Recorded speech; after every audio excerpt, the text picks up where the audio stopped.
नमस्कार दोस्तों, आप सभी का स्वागत है मेरे YouTube चैनल मनीष क्लासेस में। यहाँ पर हम उत्तराखंड के जितने भी अपकमिंग एग्जाम्स हैं, जैसे पटवारी, लेखपाल, forest guard, police, SI, constable, तो इन सारे एग्जाम्स के लिए हम क्या कर रहे हैं, प्रिपरेशन कर रहे हैं। वहाँ पर जिस तरीके के क्वेश्चन पूछे जाते हैं, इसी तरीके के मॉक पेपर हम यहाँ पे सॉल्व कर रहे हैं। तो ये वाला मॉक पेपर आपका थर्ड है। अगर आपने इससे पहले फर्स्ट और सेकंड को नहीं देखा है तो आप उसको प्लेलिस्ट के थ्रू चेक कर सकते हो। इस वाले पार्ट में भी हम हिंदी के 10 क्वेश्चन, स्टैटिक जीके के 20 क्वेश्चन और उत्तराखंड जीके के 20 क्वेश्चन को डिस्कस करेंगे। तो चलते हैं डायरेक्टली क्वेश्चंस की तरफ। ठीक है, यहाँ पे सबसे पहले हिंदी के 10 क्वेश्चन है। तो सबसे पहला क्वेश्चन है कि विश्व हिंदी दिवस मनाया जाता है। ठीक, आपको बताने की कब मनाया जाता है। यहाँ पे आपके ऑप्शन है 10 जनवरी, 20 फरवरी, 10 दिसंबर या 14 जनवरी। ठीक है, तो जो आपका वर्ल्ड हिंदी डे है, ठीक है, विश्व हिंदी दिवस, ये मनाया जाता है 10 जनवरी को। तो यहाँ पे आपका ऑप्शन ए करेक्ट हो जाएगा। और ये मनाया जाता है सन 2006 से। और इसको मनाने का मेन मोटो है कि ऑल ओवर वर्ल्ड में हम क्या करें, जो हमारी हिंदी भाषा है उसका प्रचार प्रसार करना। अगर यहीं पे क्वेश्चन पूछे कि भारत में हिंदी दिवस कब मनाया जाता है, तो भारत में हिंदी दिवस मनाया जाता है 14 सितंबर को। चलते नेक्स्ट क्वेश्चन है, पहला ब्यास सम्मान किसे दिया गया था। ठीक है, यहाँ पे आपके ऑप्शन है हरिवंश राय बच्चन, माखनलाल चतुर्वेदी, रामविलास शर्मा या इनमें से कोई नहीं। ठीक है, तो जो सबसे पहला ब्यास सम्मान दिया गया था, तो ये दिया गया था रामविलास शर्मा को। तो यहाँ पे आपका ऑप्शन सी करेक्ट हो जाएगा। और ये कब दिया गया था, ये दिया गया था 1991 में। और 1991 में इनकी एक उपन्यास थी, भारत की प्राचीन परिवार और हिंदी, तो उसके लिए इनको ब्यास सम्मान दिया गया था। नेक्स्ट क्वेश्चन है, प्रथम महिला ज्ञानपीठ पुरस्कार विजेता आशा पूर्णा देवी को किस वर्ष यह पुरस्कार दिया गया। ठीक है, तो यहाँ पे आपको एक तो ये वाला पॉइंट नोट डाउन करने की, जो ज्ञानपीठ पुरस्कार है, जो सबसे पहले जिस महिला को मिला था उनका नाम था आशा पूर्णा देवी। और उनको ये कौन से सन में दिया गया था, ये दिया गया था 1976 में। तो यहाँ पे आपका ऑप्शन सी करेक्ट हो जाएगा। इसमें नेक्स्ट क्वेश्चन है, प्रथम राजभाषा आयोग का गठन कब किया गया था। ठीक है, यहाँ पे आपका ऑप्शन है 7 जून 1955, 17 जून 1956, 17 जून 1955 या 7 जून 1956। तो जो प्रथम राजभाषा का आयोग का गठन किया गया था, ये किया गया था 7 जून 1955 को। तो यहाँ पे आपका ऑप्शन ए करेक्ट हो जाएगा। और ये भी पूछ सकता है कि जैसे राजभाषा है हमारी जो, तो उसके जो आर्टिकल है संविधान में, वो कौन से आर्टिकल से लेके। तो यहाँ पे आर्टिकल 343 से लेके आर्टिकल 351 में राजभाषा का बारे में बताया गया है। ठीक है, और जो आर्टिकल 343 है उसमें बताया गया है कि राजभाषा हिंदी होगी तथा उसकी देवनागरी लिपि होगी। ठीक है, जो उसकी लिपि हो देवनागरी होगी और भाषा हिंदी होगी। चलते हैं नेक्स्ट क्वेश्चन की तरफ। ठीक है, नेक्स्ट क्वेश्चन है, वाक्य के घटक होते हैं। ठीक है, आपको बताने की वाक्य के घटक कौन से होते हैं। यहाँ पे आपके ऑप्शन है उद्देश्य और कर्म, कर्ता और क्रिया, उद्देश्य और विधेय या इनमें से कोई नहीं। ठीक है, तो यहाँ पे वाक्य के घटक पूछे तो वाक्य के घटक कौन से हो जाएंगे, उद्देश्य और विधेय। ठीक है, तो यहाँ पे आपका ऑप्शन सी करेक्ट हो जाएगा। अब देखो, आपको पता होना चाहिए कि उद्देश्य और विधेय क्या होता है। तो उद्देश्य होता है जब वाक्य में जिसके विषय में हम कुछ बात करते हैं तो उसको हम बोलते हैं उद्देश्य। और विधेय होता है जो उद्देश्य के विषय में कुछ बताता है। ठीक है, उद्देश्य के बारे में जो जानकारी देता है तो उसको हम विधेय कहते हैं। तो ये पूछा था कि वाक्य के घटक कौन से होते हैं, तो वाक्य के 2 घटक होते हैं, उद्देश्य और विधेय। तो यहाँ पे आपका ऑप्शन सी करेक्ट हो जाएगा। इस बार नेक्स्ट क्वेश्चन है, रंगासियार मुहावरे का अर्थ है। ठीक, आपको बताने की इस मुहावरे का अर्थ क्या होता है। यहाँ पे आपका ऑप्शन है धोखेबाज व्यक्ति, झूठ बोलने वाला, वीर व्यक्ति या डरपोक व्यक्ति। ठीक है, तो रंगासियार इस मुहावरे का अर्थ होता है धोखेबाज व्यक्ति। ठीक है, जो कपटी होता है। तो यहाँ पे आपका ऑप्शन ए करेक्ट हो जाएगा। इसमें नेक्स्ट क्वेश्चन है, दक्षिण भारत हिंदी सभा का मुख्यालय कहाँ है। ठीक है, तो यहाँ पे आपका ऑप्शन है हैदराबाद, बेंगलोर, चेन्नई और मैसूर। तो जो दक्षिण भारत में हिंदी सभा का मुख्यालय है ये है चेन्नई में। तो यहाँ पे आपका ऑप्शन सी करेक्ट हो जाएगा। इसमें नेक्स्ट क्वेश्चन है, कलाधर उपनाम से कौन कविता लिखते हैं। ठीक है, आपको बताने की इनमें से कलाधर उपनाम से कौन कविता लिखते हैं। यहाँ पे आपका ऑप्शन है जयशंकर प्रसाद, पृथ्वी सिंह, सुमित्रा नंदन पंत या सूर्यकांत त्रिपाठी निराला। ठीक है, तो जो कलाधर उपनाम से कविता लिखते हैं तो ये कवि हैं जयशंकर प्रसाद। तो यहाँ पे आपका ऑप्शन ए करेक्ट हो जाएगा। इसमें नेक्स्ट क्वेश्चन है, मुनिवर में समास होगा। ठीक, आपको बताने की मुनिवर में कौन सा समास होगा। यहाँ पे आपका ऑप्शन है तत्पुरुष, कर्मधारय, अव्ययी भाव या द्विगु। ठीक, तो मुनिवर में होता है आपका कर्मधारय समास। तो यहाँ पे आपका ऑप्शन भी करेक्ट हो जाएगा। मीन्स मुनिवर मीन्स वर में मुनि। ठीक है, तो वर में मुनि मीन्स, तो यहाँ पे हो जाएगा आपका कर्मधारय समास। और कर्मधारय से कई बार क्वेश्चन पूछे जाते हैं, जैसे पीताम्बर, महापुरुष, नील गगन, महावीर, ये सारे शब्द कैसे आपके एक कर्मधारय समास है। इसको नेक्स्ट क्वेश्चन, लास्ट क्वेश्चन है हिंदी का, कि भाषा निर्माण की इकाइयों का सही अनुक्रम है। ठीक है, आपको बताने की भाषा निर्माण की प्रॉपर इकाई क्या है। ठीक है, मीन सबसे पहले क्या होगा फिर उसके बाद क्या होगा। ठीक है, इसका आपको प्रॉपर क्रम बताना है। तो यहाँ पे आपके गिवन है शब्द, ध्वनि, वाक्य और पद। ठीक है, तो इनको आपको प्रॉपर वे में अरेंज करना है। तो सबसे पहले तो ध्वनि होगा। ठीक है, तो ए और सी तो कट जाएगा। ठीक है, ध्वनि के बाद फिर शब्द होगा। ठीक है, शब्द के बाद फिर पद होगा, पद के बाद फिर वाक्य होगा। तो यहाँ पे आपका ऑप्शन डी करेक्ट हो जाएगा। इसके बाद नेक्स्ट क्वेश्चन है, अकबर अपना धार्मिक विचार विमर्श कहाँ करता था। ठीक है, अब ये आपके स्टैटिक जीके के क्वेश्चन आ गए, आपको बताने कि अकबर अपना धार्मिक विचार विमर्श कहाँ करता था। तो यहाँ पे आपका ऑप्शन है जोधाबाई महल, पंचमहल, इबादत खाना या बुलंद दरवाजा। ठीक है, तो यहाँ पे आपका ऑप्शन सी करेक्ट हो जाएगा। अकबर जितने भी धार्मिक से रिलेटेड विचार विमर्श करता था तो ये करता था इबादत खाना में। तो यहाँ पे आपका ऑप्शन सी करेक्ट हो जाएगा। और ये इबादत खाना कब बनाया गया था, ये बनाया गया था फतेहपुर सीकरी में 1557 ईस्वी में। ठीक है, ये बनाया था अकबर ने। और इसको बनाने का मेन मोटो था कि जितने भी, देखो स्टार्टिंग में तो इससे क्या होता था, जितने भी इस्लाम धर्म के लोग थे ये केवल वही लोग इसमें पार्टिसिपेट करते थे। लेकिन 1578 के बाद से सभी धर्मों के लिए इसको क्या कर दिया गया था, ओपन किया गया था और सभी धर्मों के बारे में यहाँ पे विचार विमर्श होता था। इस बार नेक्स्ट क्वेश्चन है, कला की गांधार शैली किसके शासनकाल में पनपी थी। ठीक है, आपको बताने की किस शासनकाल में गांधार शैली का काफी निर्माण हुआ था। ठीक है, काफी फली फूली थी ऑल ओवर इंडिया में। तो यहाँ पे आपके ऑप्शन है हर्ष, अशोक, कनिष्क या चंद्रगुप्त द्वितीय। ठीक, तो जो कला की गांधार शैली थी ये सबसे ज्यादा फैली थी कुषाण काल में और वहां उस समय राजा थे कनिष्क। तो यहाँ पे आपका ऑप्शन सी करेक्ट हो जाएगा। इसके बाद नेक्स्ट क्वेश्चन है, भारत में मौद्रिक नीति कौन बनाता है। ठीक है, तो जो ये मॉनेटरी पॉलिसी है आपको बताने की कौन बनाता है। यहाँ पे आपका ऑप्शन है केंद्रीय सरकार, भारत का औद्योगिक वित्त मंत्रालय, आरबीआई या इनमें से कोई नहीं। ठीक है, तो जो भी इंडिया की मॉनेटरी पॉलिसी है, ठीक है, मौद्रिक नीति है, इनको बनाता है आरबीआई। तो यहाँ पे आपका ऑप्शन सी करेक्ट हो जाएगा। ठीक है, और आरबीआई ने इसका गठन किया था 27 जून 2016 को। ठीक है, पॉइंट भी आपको नोट डाउन करना है। और जो आरबीआई के जो गवर्नर होते हैं इसके पदेन अध्यक्ष होते हैं, ठीक है, मॉनेटरी पॉलिसी के। और ये भी पूछ सकता है कि करंट में अभी जो आरबीआई है उनके गवर्नर कौन है, तो उसके गवर्नर है शक्तिकांत दास। नेक्स्ट क्वेश्चन है, फसल कटाई का त्योहार मकर संक्रांति को तमिलनाडु में किस नाम से जाना जाता है। यहाँ पे आपके ऑप्शन है उत्तरायण, भोंगली बिहू, पोंगल या पौष संक्रांति। ठीक है, तो जो मकर संक्रांति है इसको तमिलनाडु में जानते हैं पोंगल के नाम से। तो यहाँ पे आपका ऑप्शन सी करेक्ट हो जाएगा। और उत्तरायण कहाँ बोलते हैं, ये बोलते हैं गुजरात में। ठीक है, ये बोलते हैं गुजरात में। भोंगली बिहू ये बोलते हैं असम में। ठीक है, और पौष संक्रांति बोला जाता है पश्चिम बंगाल में। ठीक है, मकर संक्रांति को। अब पोंगल बोला जाता है तमिलनाडु में। तो यहाँ पे आपका ऑप्शन सी करेक्ट हो जाएगा। इस पर नेक्स्ट क्वेश्चन है, मूसी और भीमा नदी की सहायक नदियां। ठीक है, आपको बताने की मूसी और भीमा कौन सी नदी की सहायक नदियां हैं। तो ये सहायक नदियां कृष्णा नदी की। तो यहाँ पे आपका ऑप्शन भी करेक्ट हो जाएगा।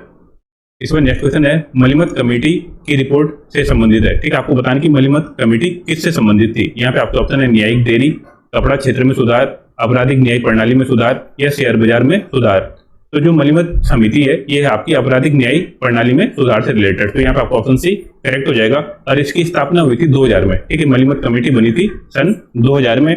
और इस कमेटी को बनाने का मेन मोटो था कि स्टार्टिंग में क्या होता था, जितने भी जैसे बलात्कारी लोग होते थे तो उनको सजाए मौत दी जाती थी। लेकिन इस कमेटी ने क्या किया कि इनकी जो सिफारिश थी, तो इनकी सिफारिश थी कि उनको सजाए मौत की जगह आजीवन कारावास की सजा दी जाए। आप चलते हैं नेक्स्ट क्वेश्चन की तरफ। ठीक है, नेक्स्ट क्वेश्चन है, 1026 ईसा पूर्व में प्रसिद्ध सोमनाथ मंदिर पर किसने हमला किया था। यहाँ पे आपका ऑप्शन है मोहम्मद गौरी, मोहम्मद गजनवी, नादिर शाह या चंगेज खान। ठीक है, तो यहाँ पे जो आक्रमण किया था सोमनाथ मंदिर को लूटा था एक समय, तो ये किया था मोहम्मद गजनवी ने। तो यहाँ पे आपका ऑप्शन भी करेक्ट हो जाएगा। ठीक है, और ये आपको पता होना चाहिए सोमनाथ मंदिर कहाँ पे पड़ता है, ये आपका गुजरात में। और इसकी जानकारी हमको कहाँ से मिलती है, इसकी जानकारी मिलती है जो अल बरूनी है, उन्होंने अपना यात्रा वृत्तांत लिखा था और इसमें उन्होंने बताया था कि किस तरीके से मोहम्मद गजनवी ने सोमनाथ के मंदिर को लूटा था। ठीक, और इसमें यह भी उल्लेख किया गया कि उसने 5000 साथियों के साथ इस मंदिर को पूरी तरीके से मीन्स लूटपाट मचाई थी यहाँ पे। इस पर नेक्स्ट क्वेश्चन है, किस देश में सर्वप्रथम गुड एंड सर्विस टैक्स लागू किया गया। ठीक, आपको बताने की इसमें से कौन से देश में सबसे पहले जीएसटी को लागू किया गया था। यहाँ पे आपका ऑप्शन है फ्रांस, यूएसए, जर्मनी और कनाडा। ठीक है, तो इनमें से सबसे पहले जीएसटी को लागू किया था फ्रांस ने। तो यहाँ पे आपका ऑप्शन ए करेक्ट हो जाएगा। और ये भी पूछ सकता है कि कौन से सन में लागू किया था, तो ये किया था 1954 में। ठीक है, फर्स्ट टाइम शुरुआत की थी जीएसटी टैक्स की। तो यहाँ पे आपका ऑप्शन ए करेक्ट हो जाएगा। इसमें नेक्स्ट क्वेश्चन है, टाटा आयरन और इस्पात कंपनी, ठीक है, टिस्को की स्थापना दोराबाजी टाटा ने कब की थी। ठीक, तो जो टिस्को की स्थापना हुई थी ये हुई थी 25 अगस्त 1907 को। तो यहाँ पे आपका ऑप्शन सी करेक्ट हो जाएगा। और ये कहाँ पे है, ये आपके जमशेदपुर में, और जमशेदपुर पड़ता है आपका झारखंड में। इसमें नेक्स्ट क्वेश्चन है, निम्नलिखित में से कौन सी उपधातु है। ठीक, आपको बताने की इनमें से कौन सा मेटलॉइड है। यहाँ पे आपके ऑप्शन है टिन, बिस्मिथ, सिलिकॉन और फास्फोरस। ठीक, तो टोटल जो आपके मेटलॉइड है वो है 7। तो उनमें से कौन कौन से, boron, silicon, germanium, arsenic, antimony, tellurium और पोलोनियम। तो यहाँ पे आपका ऑप्शन सी करेक्ट हो जाएगा, सिलिकॉन की एक उपधातु है, तो यहाँ पे आपका ऑप्शन सी करेक्ट हो जाएगा। इस पर नेक्स्ट क्वेश्चन है, सुप्रीम कोर्ट के पहले जज का नाम बताइए जिनके खिलाफ स्वतंत्र भारत के महाभियोग का प्रस्ताव संसद में पेश किया था। ठीक है, तो जो सबसे पहले महाभियोग लगा था, तो ये लगा था वी रामास्वामी पे, तो यहाँ पे आपका ऑप्शन बी करेक्ट हो जाएगा। और ये कब लगा था? इन पे लगाया गया था महाभियोग 1993 में। और जब ये महाभियोग लगा था, तो महाभियोग लगने के बाद क्या होता है कि इसको संसद में पेश किया जाता है, तो ये लोकसभा में पारित नहीं हो पाया था। ठीक है, तो यहाँ पे यही पूछा है कि सबसे पहले किस पे महाभियोग लगा था, तो यहाँ पे आपका ऑप्शन भी करेक्ट हो जाएगा, जस्टिस रामास्वामी। इस पर नेक्स्ट क्वेश्चन है, कौन सी गैस अपने ठोस अवस्था में ड्राई आइस के रूप में जानी जाती है? ठीक है, तो बहुत कॉमन सा क्वेश्चन है, तो ये जानी जाती है कार्बन डाइऑक्साइड, तो यहाँ पे आपका ऑप्शन भी करेक्ट हो जाएगा। ठीक है, इसको हम बोलते हैं CO2। इस पर नेक्स्ट क्वेश्चन है, नौटंकी लोक नृत्य निम्नलिखित में से किस राज्य से संबंधित है? ठीक है, तो नौटंकी कहाँ का लोक नृत्य है? ये है उत्तर प्रदेश का, तो यहाँ पे आपका ऑप्शन सी करेक्ट हो जाएगा। इस बार नेक्स्ट क्वेश्चन है, इंडियन नेशनल एसोसिएशन की स्थापना 1876 में कलकत्ता में किसने की थी? यहाँ पे आपके ऑप्शन है बदरुद्दीन तैयब जी, BK चिपलूनकर, आनंद मोहन बोस और शिशिर कुमार घोष। ठीक है, तो जो आपका इंडियन नेशनल एसोसिएशन था, इसकी स्थापना की थी दो लोगों ने मिलकर की थी, एक तो सुरेंद्र नाथ बनर्जी ने और दूसरा क्या था, आनंद मोहन बोस ने। तो यहाँ पे आपका ऑप्शन सी करेक्ट हो जाएगा। ठीक है, और 1885 में ये कांग्रेस में विलय हो गई थी। इसमें नेक्स्ट क्वेश्चन है, भारत का उपग्रह प्रमोचन केंद्र कहाँ है? ठीक है, जहां से मीन्स सैटेलाइट को लॉन्च किया जाता है। यहाँ पे आपका ऑप्शन है अहमदाबाद, हसन, बेंगलोर या श्रीहरिकोटा। ये किया जाता है श्रीहरिकोटा से, तो यहाँ पे आपका ऑप्शन डी करेक्ट हो जाएगा। ये पड़ता है आंध्र प्रदेश में। इसमें नेक्स्ट क्वेश्चन है, दिल्ली के खिलजी सुल्तान थे। ठीक, आपको बताना है कि जो दिल्ली में खिलजी वंश था, तो वो कहाँ के सुल्तान थे मीन्स। यहाँ पे आपके ऑप्शन है मंगोल, अफगान, तुर्क या एक जाट कबीला था। तो यहाँ पे आपका ऑप्शन सी करेक्ट हो जाएगा। ये कहाँ के थे? तुर्क से बिलोंग करते थे। और ये भी पूछ सकता है कि जो खिलजी वंश है, इसकी स्थापना भारत में किसने की थी? इसकी स्थापना की थी जलालुद्दीन खिलजी ने। और जो खिलजी वंश था, ये भारत में चला था 1290 से लेके 1320 तक। और आपको ये पता होना चाहिए कि कौन कौन से पैटर्न में मीन्स कौन कौन से क्रम में यहाँ पे वंश आए थे। जैसे सबसे पहले गुलाम वंश आया था, फिर खिलजी वंश आया था, फिर तुगलक वंश, उसके बाद सैयद वंश और फिर लोधी वंश। अब इसके बाद नेक्स्ट क्वेश्चन है, उड़ीसा में बादम पहाड़ खानों में कौन से खनन किया जाता है? ठीक है, आपको बताने कि यहाँ पे कौन सा मीन्स एलिमेंट मिलता है। ठीक है, कौन सा खनन मिलता है? यहाँ पे आपके ऑप्शन है बॉक्साइट, डोलोमाइट, एजुराइट या हेमेटाइट। ठीक है, तो ये फेमस है हेमेटाइट के लिए, तो यहाँ पे आपका ऑप्शन डी करेक्ट हो जाएगा। और हेमेटाइट एक आयरन का ओर है। इसमें नेक्स्ट क्वेश्चन है, सुंदरी पेड़ों की एक प्रसिद्ध प्रजाति है जो इसमें पाई जाती है। ठीक है, आपको बताने कि ये सुंदरी जो पेड़ है वो कहाँ पे पाए जाते हैं। यहाँ पे आपका ऑप्शन है उष्ण कटिबंधीय पर्णपाती वन, मैग्राउ वन, हिमालय के पहाड़ या उष्ण कटिबंधीय वर्षा वन। तो जो ये सुंदरी पहाड़, जो ये सुंदरी पेड़ हैं, तो ये सबसे ज्यादा पाए जाते हैं सुंदरवन डेल्टा में। और वहां पर कैसे वन पाए जाते हैं? वहां पे पाए जाते हैं मैग्राउ वन। तो यहाँ पे आपका ऑप्शन भी करेक्ट हो जाएगा। इसमें नेक्स्ट क्वेश्चन है, मौसम संबंधी जानकारी उपलब्ध करवाने के लिए किसान ऐप को किस संस्थान ने लॉन्च किया? यहाँ पे आपका ऑप्शन है IIT Kharagpur, IIT Roorkee, IIT Kanpur और IIT मद्रास। ठीक है, तो जो ये किसान ऐप था, इसको लॉन्च किया था IIT रुड़की ने। तो यहाँ पे आपका ऑप्शन भी करेक्ट हो जाएगा। और ये स्टार्टिंग में ब्लॉक लेवल पे बनाया गया कि देखो सबसे पहले बनाया गया हरिद्वार के लिए। ठीक है, और ये हरिद्वार में मीन्स देखेंगे कि किस तरीके से यहाँ पर सारी जानकारी मिल रही है मौसम से रिलेटेड। और उसके बाद क्या होगा, जो ऑल ओवर उत्तराखंड है, तो उसके अन्य जिलों में भी इसको क्या किया जाएगा, फिर कनेक्ट किया जाएगा। और ये जो किसान ऐप है, ये केवल ब्लॉक लेवल पे डेवलप किया गया है। इसमें नेक्स्ट क्वेश्चन है, दाचीगम राष्ट्रीय उद्यान कहाँ पर है? ठीक है, यहाँ पे आपका ऑप्शन है हिमाचल प्रदेश, पश्चिम बंगाल, जम्मू कश्मीर और उत्तराखंड। तो जो दाचीगम राष्ट्रीय उद्यान है, ये आपका जम्मू कश्मीर में। तो यहाँ पे आपका ऑप्शन सी करेक्ट हो जाएगा। और ये फेमस है किसके लिए? कश्मीरी हिरन के लिए। अब देखो 31 और 32 ये रीजनिंग के क्वेश्चन है।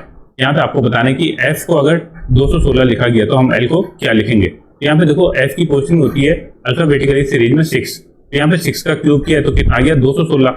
इसी तरीके से l की पोजीशन होती है 12, और 12 का जब हम क्यूब करेंगे तो कितना आ जाएगा? 1728। तो यहाँ पे आपका ऑप्शन डी करेक्ट हो जाएगा। इस बार नेक्स्ट क्वेश्चन है, यहाँ पर आपके पास एक सीरीज गिवन है और आपको बताना है यहाँ क्वेश्चन मार्क पे क्या आएगा। ठीक है, यहाँ पे लिखा है 61, 52, 63, 94 और 46। अब देखो सबसे पहले आपको यहाँ पे आइडेंटिफाई करना है कि यहाँ पे कौन सा पैटर्न चल रहा है। तो यहाँ पे देखो जो 61 है, एक इसका स्क्वायर है 4 का स्क्वायर। ठीक है, तो 4 का स्क्वायर क्या होता है? देखो पहले 16 होता है, फिर उसको मैंने रेसिप्रोकल कर दिया, तो कैसा लिख सकते हैं इसको? 61।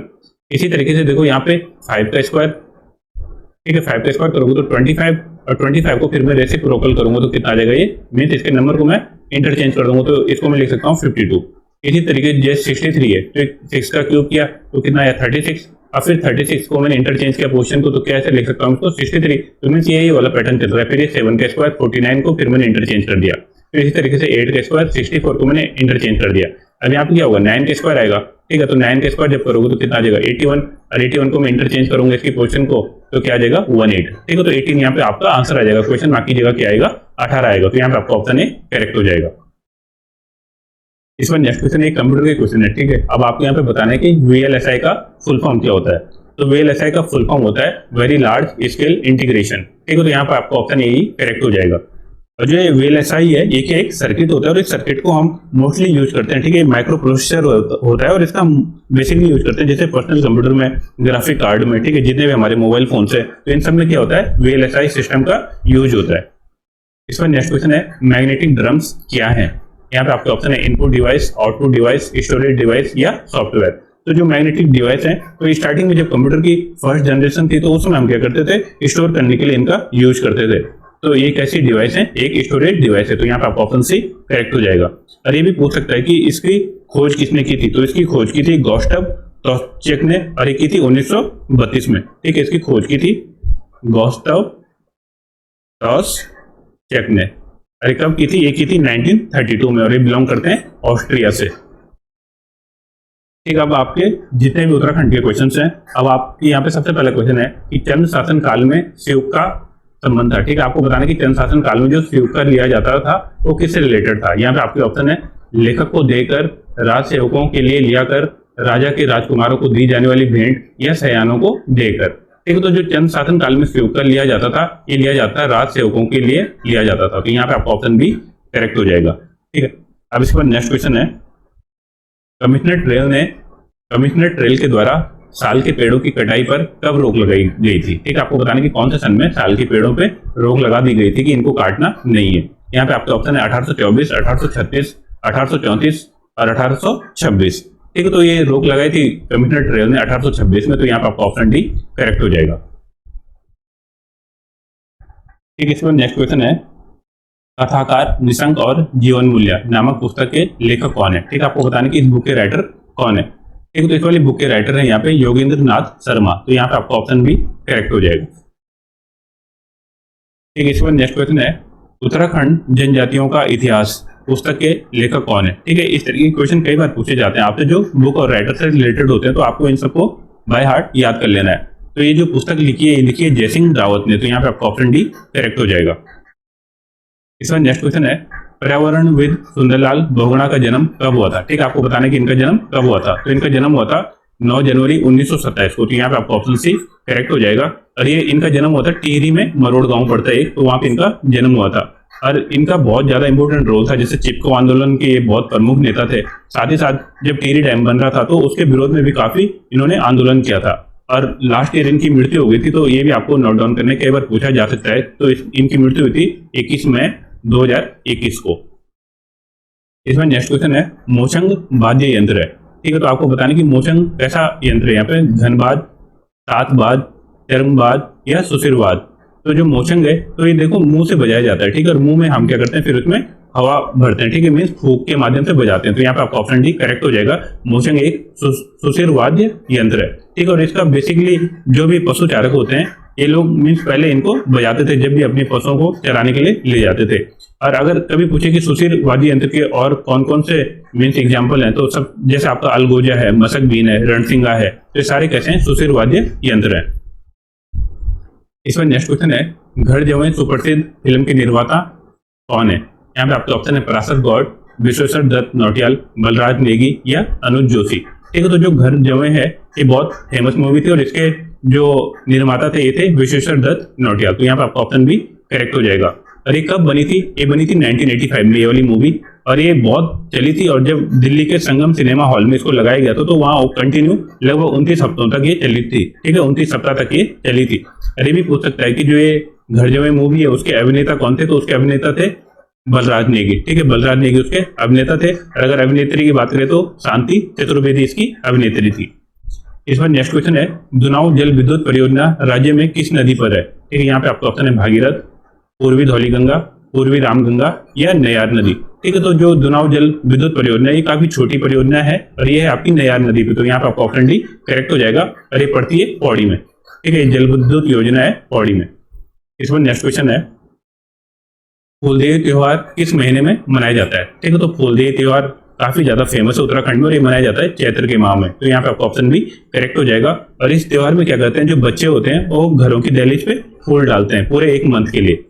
इस बार नेक्स्ट क्वेश्चन है, गेहूं के लिए सर्वोत्तम मिट्टी है। ठीक है, तो गेहूं के लिए सर्वोत्तम मिट्टी कौन सी? यहाँ पे आपका ऑप्शन है भाबर मृदा, तराई मृदा, दोमट मृदा या उच्च मैदानी मृदा। ठीक है, तो गेहूं के लिए सबसे अच्छी जो मिट्टी मानी जाती है वो मानी जाती है दोमट मिट्टी या चिकनी मिट्टी, तो यहाँ पे आपका ऑप्शन सी करेक्ट हो जाएगा।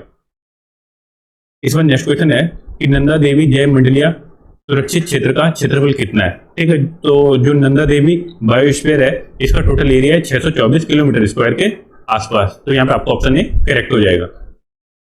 इस बार नेक्स्ट क्वेश्चन है, राज्य में टोंस नदी की कुल लंबाई कितनी है? ठीक है, तो राज्य में टोंस नदी की टोटल लंबाई है 148 किलोमीटर, तो यहाँ पे आपका ऑप्शन भी करेक्ट हो जाएगा। और अगर मैं ऑल ओवर बात करूं कि टोंस की टोटल लंबाई कितनी है, क्योंकि मीन्स तो इसकी टोटल लंबाई है 265 किलोमीटर। ठीक है, और ये भी पूछ सकता है कि टोंस नदी कहाँ से निकलती है, तो ये निकलती है बंदरपूंछ पर्वत से, और बंदरपूंछ पर्वत के भी स्वर्गारोहिणी ग्लेशियर से, और ये कालसे के पास यमुना नदी से मिल जाती है।